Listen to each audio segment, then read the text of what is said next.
Hi everyone. Today I wanted to refer you to some of the stories sort of outside of the military action, beyond the front lines. However, they have a very close and intimate connection to the war. Those stories have to do with the treatment of civilians and POWs by the Russian soldiers. While it is true that Western nations, including the US, have been supplying finances and weapons to Ukraine, everybody needs to understand that it's not like the decision is made today and Ukraine gets those things tomorrow. And especially considering Ukraine is a country in a state of war. So logistically, it is a nightmare, and it's going to continue to be a nightmare as long as the war continues. And so in the story on NPR,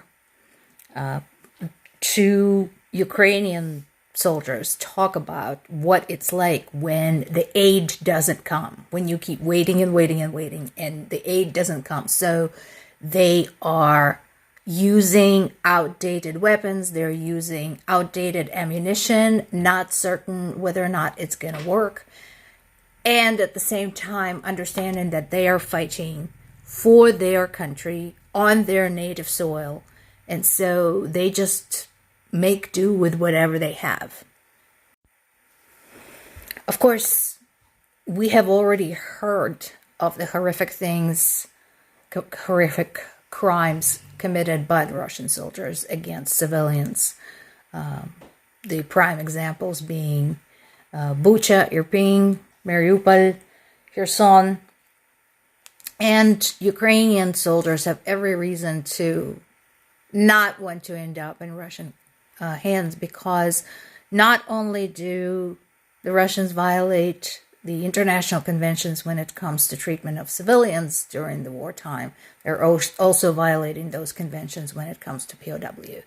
So there's abuse, there's torture, nothing like what Ukrainians treated the Russian POWs, whom they fed, clothed, and allowed to call home to tell their families they were safe.